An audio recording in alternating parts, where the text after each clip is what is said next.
Hej, jeg hedder Signe Marie Schmidt Jacobsen. Jeg leder efter en redaktør, et forlag. Jeg har skrevet et manuskript til en roman. Romanen hedder Under mine knæ åbner fortovet sig. Og hvorfor den hedder det får man at vide på sidste side. Jeg er 49 år. Jeg har spillet musik i mange år. Jeg har udgivet en børnebog. Jeg har skrevet manuskript og musikken til en lydbog til børn også. Og jeg har skrevet teaterstykke, der blev vist på Husets Teater tilbage i 2011 og så videre. Jeg blev spurgt af min søn om, hvordan man skriver en roman.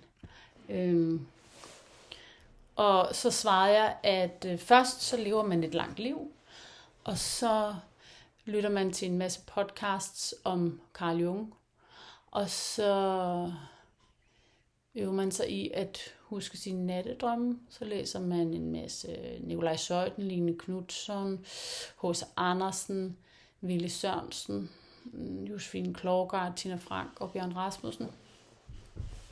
Og så spiller man en masse musik, og så sætter man musikkens systemer i forbindelse med det at skrive sætninger.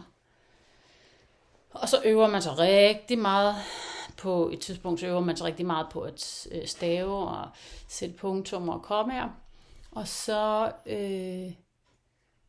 bliver man psykomotorisk terapeut, og så bruger man sin viden om kroppen på at skrive en historie, eller fortælle en historie om mennesker. Og det er et bud på det i hvert fald, hvordan man skriver en roman. Og jeg kan fortælle lidt om handlingen i min roman. Det er en kvinde, som fortæller sin historie fra hun er 30 til hun er 45 cirka. Og fortællingen starter, da et kærlighedsforhold er ved at smuldre. Og altså det er hendes kærlighedsforhold, og da det rent faktisk går i stykker, så sker der det rent fysisk, at forbindelsen mellem hendes hjerte og hendes underliv tilstoppes. Så det vil sige, at blodet og energien ophober sig nede i underlivet, og det trykker og presser og smerter, og det resulterer sig i, at hun tyr til et overforbrug af sex, for ligesom at punktere sig selv.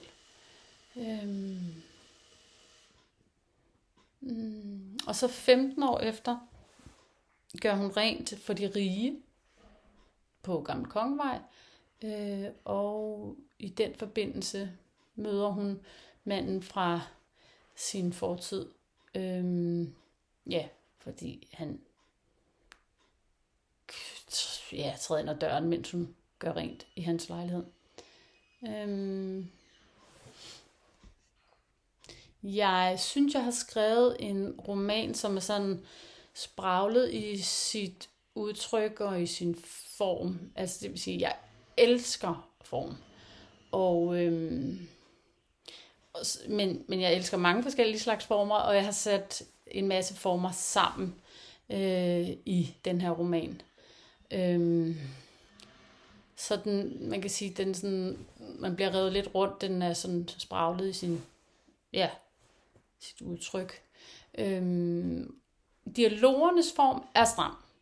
Jeg bruger helt konsekvent teatrets måde at skrive replikker på, ikke? Så det er jeg, kolon bla bla bla bla bla, eller Ingrid, kolon bla bla bla bla. Jeg skriver ikke bla bla bla bla, sagde jeg grødkvalt, eller bla bla bla bla, sagde Ingrid eftertænksomt. Jeg forsøger at beskrive omstændighederne ret præcist, og så kan læseren selv bestemme lyden eller tonen i replikkerne. Nogle af scenerne har 2 versioner.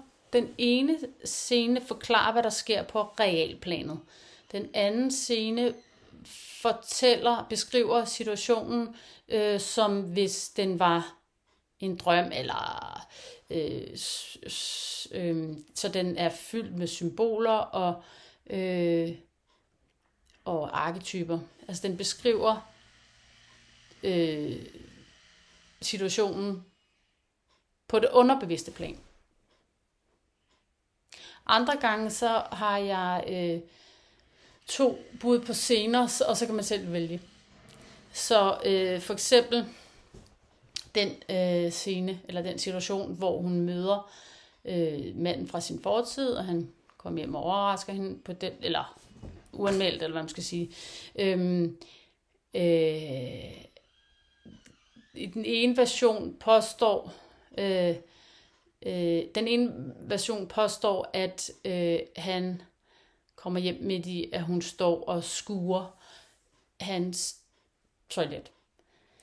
Og den anden version påstår, at han kommer hjem, mens hun danser rundt på hans stuegulv, og hun har iført sig hans kones rosafarvede kjole. Andre gange så skriver jeg, scener er taget ud her, og det synes jeg er mega sjovt. Altså dels fordi det er sådan overraskende, og det er sådan igen sådan bryder med stilen eller formen. Og så tænker jeg også, at jeg forestiller mig også, at læseren vil fylde ud, helt naturligt vil fylde ud, hvad er det for nogle scener, der mangler, og så selv begynder at forestille sig, hvad det er, der er sket, som jeg ikke fortæller. Så vil jeg også gerne fortælle om, der er ligesom 2 figurer, sådan komiske figurer, der optræder i romanen. Det er livet og døden, som de diskuterer ikke, de er faktisk meget enige om, at hovedpersonen faktisk skal dø. Og så det vil sige, at de sådan løbende kommenterer og evaluerer hende og hendes hovedpersons handlinger. Og så vil jeg også fortælle om de 2 børn, som har en samtale hele bogen igennem. Og romanen indledes med 2 citater af 2 digte af 2 børn, 2 virkelige børn. Den ene er Louis Ashanti Banner Boberg, og da han var 4 år, der fik han trykt sine digte i hvedekorn tilbage i 2020. Og det andet barn er min datters. Da hun var 5 år, så fremsagde hun pludselig digte hjemme i stuen, og dem skrev jeg så ned. Og så har jeg så udvalgt et af dem, som så synes jeg taler sammen med Louis Bobergs digt. Så de her 2 digte, det er udgangspunktet for den videre samtale mellem de 2 børn. Og jeg synes, deres kærlighed i de her samtaler, får man et indblik i deres kærlighed, som er til hinanden, som er fuldstændig ren, og står i skærende kontrast til alt det andet kærlighed, der bliver beskrevet i romanen. Og man kan sige, at deres kærlighed, børnenes kærlighed, eksisterer jo også i poesien, som jo på mange måder kan være den ideelle verden.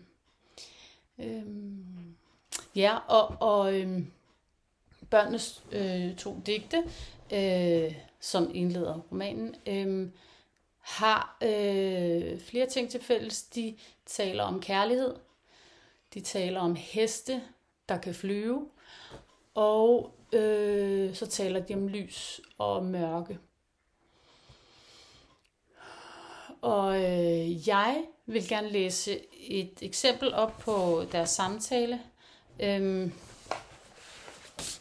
på en af deres samtaler. Og det kan være lidt svært at høre deres stemmer hver især, fordi de for det meste er ret enige. Og ja, jeg synes, det her stykke, det lyder lidt som, når præsten stiller spørgsmål til gudmoderen eller gudfaderen ved dåben. Man kan måske også sige, at i det her stykke, der formulerer de deres fælles pagt.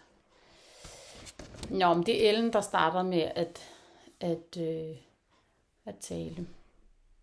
Hun siger, Louis, hvad elsker du ved ildhjerterne? At de er flager af vores hud, der drysser, når vi støder sammen, og spirer, når de lander på jorden? Ja.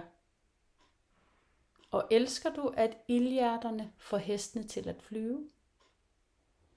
Ja. Elsker du det sted, hvor ildhjerterne og hestene kommer fra? Ja.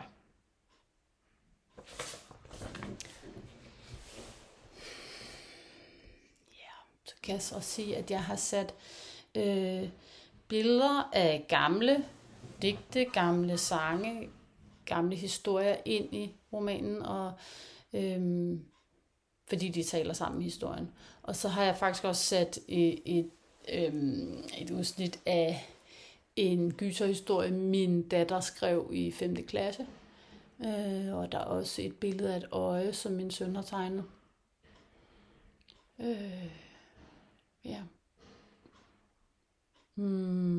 Så det var lidt om den der sådan lidt kludeagtige spraglede form. Ja. Jamen, så kan jeg sige noget om hovedkarakteren, hovedpersonen. Hun er jo sådan et plaget menneske, som dybest set skammer sig over sig selv. Og hun ved egentlig ikke, at hun lidt er en Clark Kent-type. Udadtil så gør hun ikke så meget væsen af sig, men faktisk så har hun, alt efter hvordan man læser historien, så har hun overnaturlige evner. Og jeg vil lige læse op en bid, som giver et indtryk af hovedpersonens opfattelse af sig selv. Da Frederik og jeg skiltes, Frederik, det er manden fra fortiden. Da Frederik og jeg skiltes endeligt, gik han ned ad Sølvgade, og jeg drejede ned ad Østervoldgade. Jeg fortsatte med at gå, mens jeg tænkte på den gang, jeg til et bryllup spillede fodbold med nogle af gæsterne i parken. På et tidspunkt fik jeg lagt en høj sukkerbold lige foran mine fødder.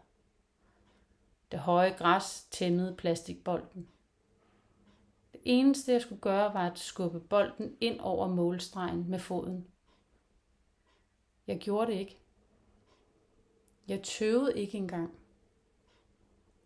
Jeg trådte et skridt tilbage.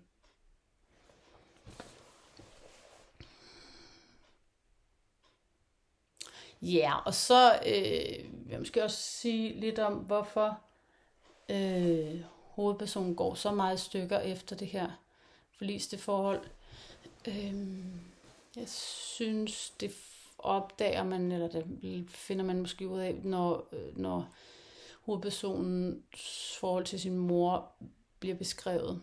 Altså moren er meget fjern, og er meget fjern.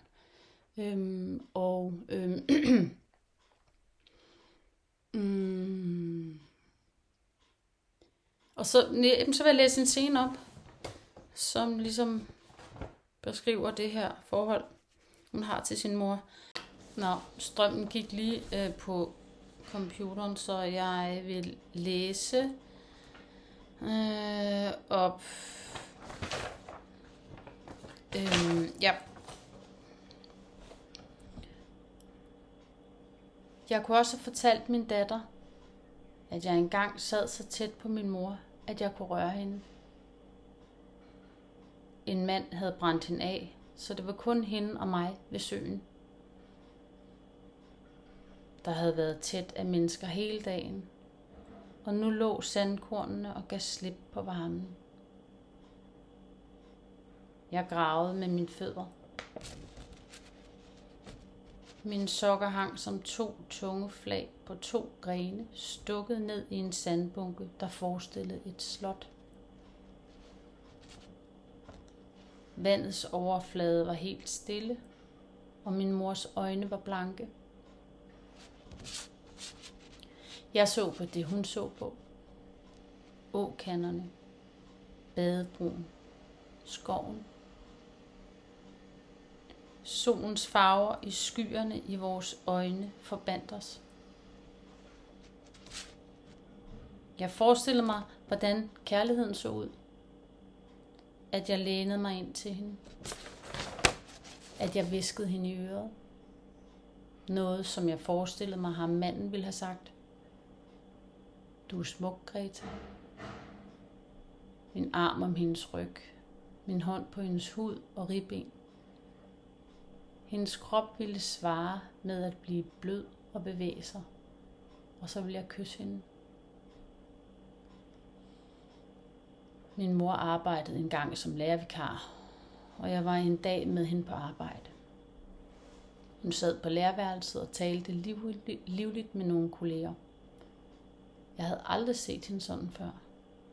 Hendes øjne lyste. Hun grinede. På et tidspunkt kom en af eleverne ind på lærerværelset og stillede sig bag min mor og lagde sin arme om hende. Jeg sad så langt væk, at jeg ikke kunne skubbe pigen væk, og min mor fjernede hende heller ikke. I stedet tog hun om pigens hænder. Jeg stillede uskarpt med mine øjne og drejede mit hoved mod broen. Hele dagen havde den gynget under mennesker og hunde. Nu lå den ubevægelig oven på vandet. Når jeg slørede mit blik, lignede brobrædderne arme med hænder, der holdt fast i hinanden. Jeg kunne få hænderne til at slippe taget. Jeg kunne få dem til at vinke. Jeg kunne få broen til at synke. Da solen hang tæt på horisonten, så min mor forbi mit sandslot, forbi mig og spurgte, om jeg var sulten. Vi havde ikke spist hele dagen. Ja, jeg synes, det er en vildt ubehagelig scene. Mest fordi den viser, at hovedpersonen ikke kender til kærligheden mellem en mor og et barn. Så hun forestiller, altså hvis hun skal vise sin kærlighed til sin mor, så efterligner hun den slags kærlighed, som er mellem 2 voksne mennesker. Ja. Hovedpersonen, hun får selv en datter, og hun er bange for at give sit beskidte blod videre til sin datter. Altså at arven skulle gå videre, så hun bekræfter eller gentager faktisk traumet ved at trække sig fra sin egen datter. Hun tror nemlig, at hvis hun er tæt med sin egen datter, så rent fysisk, så vil datterens celler efterligne hendes egen celler. Altså hovedpersonens celler.